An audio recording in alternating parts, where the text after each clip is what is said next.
Paperback Rocker, episode 78.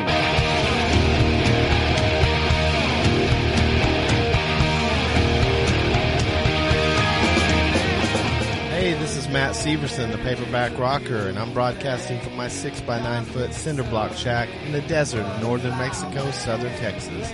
Welcome and thanks for checking out my show.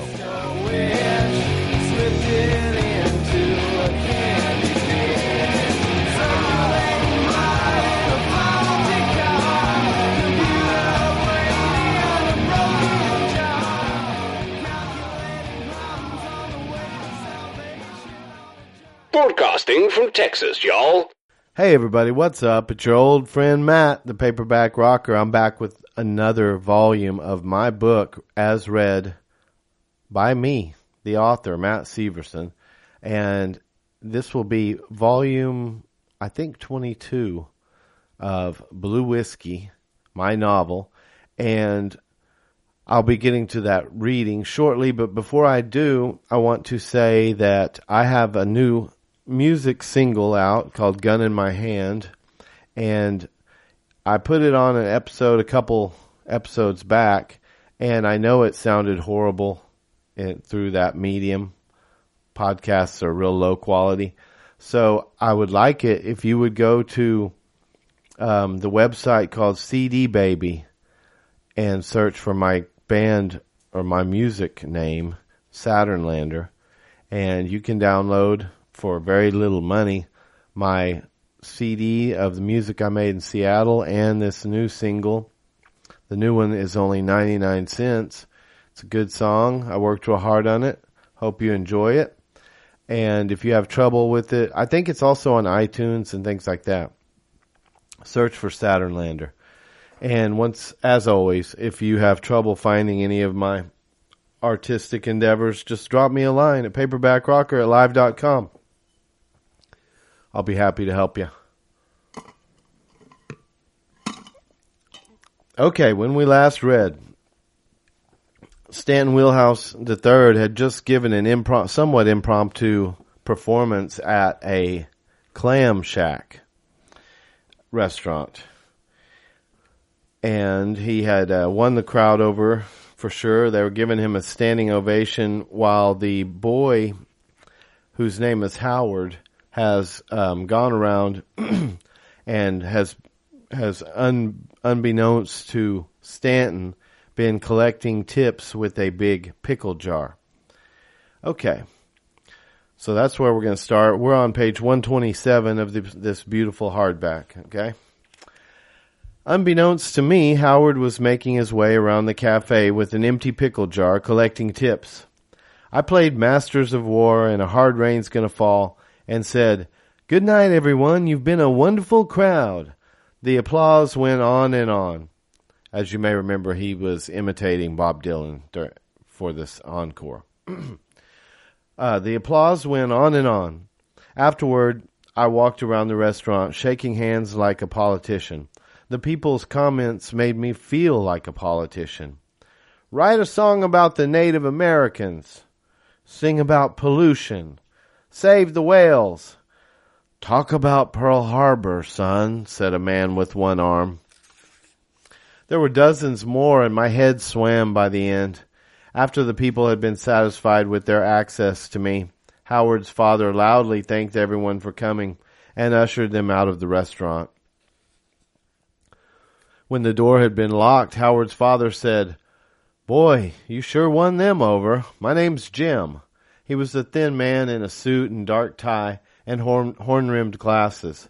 He had a haircut that screamed former military. He did not look like a Dylan fan. We shook hands, and I said, "That was a bit overwhelming. That was my first show where nobody knew me."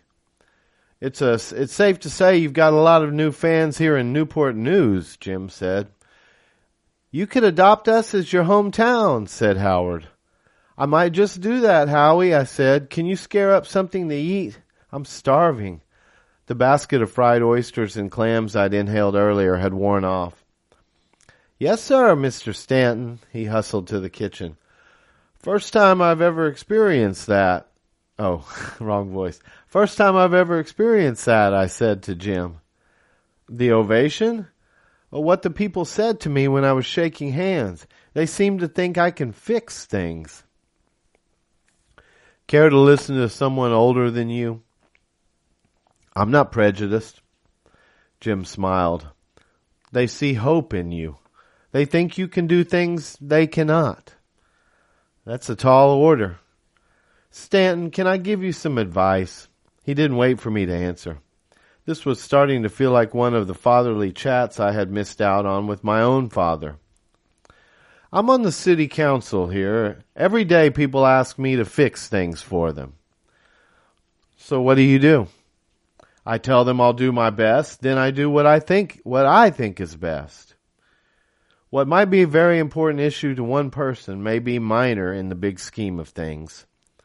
The greater good, I said, and Howard's father nodded. I really appreciate that advice, Mr. Jim. I didn't think I was going to be able to sleep tonight. Sorry. I'm kind of reading at an unnatural angle here. I really appreciate that advice, Mr. Jim. I didn't think I was going to be able to sleep tonight with so much on my mind. You'll sleep well, I assure you. Howard tells me you've been living in your vehicle. It's more comfortable than it sounds. We chatted another 10 minutes or so before Howard appeared, carrying a heaping plate. The deep fryers were cold and they take an hour to heat up, so I made you seared snapper with garlic butter sauce and bay scallops with a steamed vegetable medley. I'm impressed, I said as he set the plate in front of me. This is beautiful. Howard wants to be a chef, said Jim. Wants to be? He already is, I said, smiling at the teenager. People in Newport News only want fried food, he said. I took a bite of the fish and said, they don't know what they're missing. This is scrumptious, Jim. You've got a diamond in the rough on your hands. Jim smiled proudly, but then looked sad. Howard's a good boy, he said absent-mindedly. He's really helped pick up the slack at home. Jim and Howard both seemed suddenly defeated. Trying to lighten the mood, I said, Jim, I think you should add this to the menu. Jim shook off whatever was bothering him and smiled again. Looks like we have a new addition to the menu, Howard, the Stanton Wheelhouse Special. Call it Howard Special, I said. I insist. I'll give it my endorsement, which will hopefully be worth something someday. Howard, can you find me an ink pen and a menu? Jim pulled a pen from his breast pocket and handed it to me, and Howard ran to the waitress station to retrieve a menu. When he handed it to me, I wrote across the front, finest meal I ever had, the Howard Special. Best wishes to Newport News and the Crab Shack, Stanton Wheelhouse III. You can throw this away when I leave, I said with a slight smile. Howard said, We're putting it on the wall right behind the cash register, right, Dad? You bet, son. Jim looked at me and smiled again. Stanton, I hope you have the same humility if I meet you in the future. I know I'm no better than anyone else, and that won't change, I said. I just have a different job, one where I rarely get paid. That will change soon, Jim said. You're paying your dues now, but you've got a very promising future. Thanks, I said, chewing broccoli with enthusiasm. This was the best meal I'd had since leaving home. That means a lot coming from a successful entrepreneur. The clam shack was my fallback, he said. Thank God it's done well for me and my family. I wanted to be a professional musician, just like you, but I didn't have your talent. Well, I wouldn't call myself a professional. I still haven't been paid. Jim reached in his back pocket and pulled out his wallet, plucking a 5 and a 20 from it. He regarded both for a few seconds, then handed me the Lincoln. Here, you're a professional. I smiled with legitimate happiness and said, It can only go up from here. Howard said, That's not the first money you made. What about at the Arch this afternoon? Those were tips, I said. It's not the same as getting paid for a gig. Not that I'm complaining. "This might change your mind about tips," said Howard as he reached under the table to retrieve the pickle jar full of money from between his feet. "Here you go, Stanton." "Holy cow," I said. It's $97.35, said Howard. I reached in and fished out a $10 bill and gave it to the boy. "Here's your cut." His eyes lit up. That was a lot of money back then. "Let's go to the house and turn in," said Jim. "I'm sure tomorrow will be another exciting day for you, Stanton. But Howard and I can't get so wrapped up in today that we aren't ready for tomorrow." "That's great advice, too," I said. I followed Jim and Howard to their house. I never saw the wife/mother, but thought better of asking. It seemed like they were on their own, but the house had obviously once had the influence of a woman. Jim volunteered his bed and would not hear my objections to him sleeping on the couch. I will admit it was a nice change, but I got little sleep, thinking over the day's events. When I finally drifted off, I detected the first rays of morning light coming through the gap in the curtains. When I woke, the clock on the nightstand read 12:32. I sat up, at first thinking for some reason I was late for school, before I placed myself in the strange house. My eyes felt scratchy, but I was happy not to have a hangover. I got out of bed, still in my clothes from the previous night, and walked to the door. I saw a piece of paper had been slid under it. It said, "Good morning, Stanton. Thanks for the wonderful performance last night. You are welcome back any time. Make yourself at home. There's food in the fridge and fresh towels in the bathroom. Good luck in your travels. Lock the door on your way out. Your friends Jim and Howard from the Clam Shack." Tears welled in my eyes. "Mine is going to be a rewarding life," I said. I folded the paper and put it in the back of my jeans. I still have it. Okay, now we're going to start chapter 12 on the top of page 132.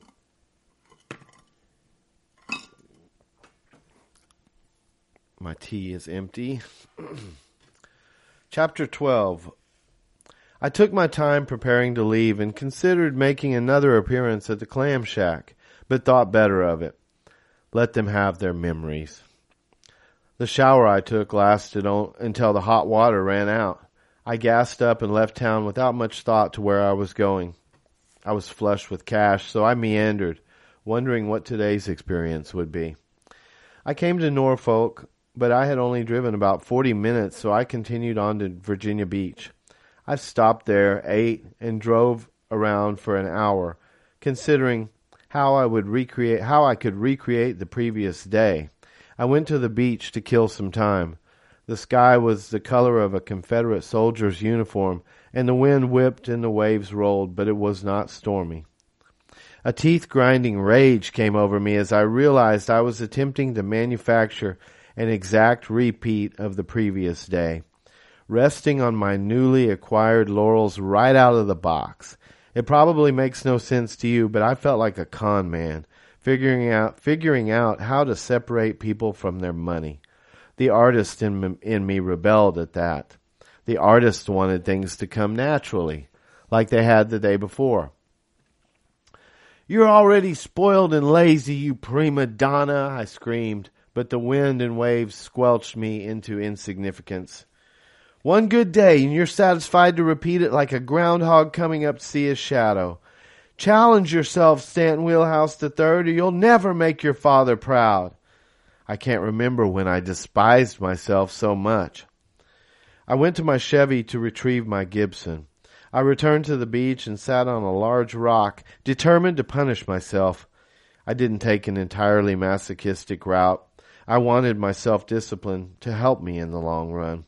First, I played the C major scale up and down the entire fretboard as fast as I could 100 times. If you know music theory, you know the C major scale is pretty much the only scale you ever need to know. You just need to know how to move it around and play it from different starting points in different positions on the guitar neck. For example, if you move the shape of the C major scale up 2 frets, you're now playing in the D major scale. Move it up 4 and it's E major. It slides up or down the neck like that. Simple. But did you know that the C major scale is also the A minor scale? This time you don't move the scale at all. You just start playing the C major on the 6th note of the sequence. That note is called the relative minor. So when you know the C major scale and how it slides around, you know all the major and minor, or all the major and relative minor scales. It helps to be good at math. The rest of them, like the pentatonic, harmonic, and the blues scale, are derived from playing less or more notes within the major scale. That's enough music theory for now. I hope 3 paragraphs of it didn't make you numb. My punishment was the equivalent of a teacher ordering a student to write 100 lines, and it was over 16,000 total notes. Upon completing that, I didn't feel I had suffered enough since it had only taken about 20 minutes. I decided I needed to play the E minor scale the opposite way, from high to low and back 100 times. So I did that. I still didn't feel punished, but the fingertips of my left hand were hurting. In case you were wondering, the E minor scale is the relative minor of G major. In my experience, almost all rock and roll is played in E minor.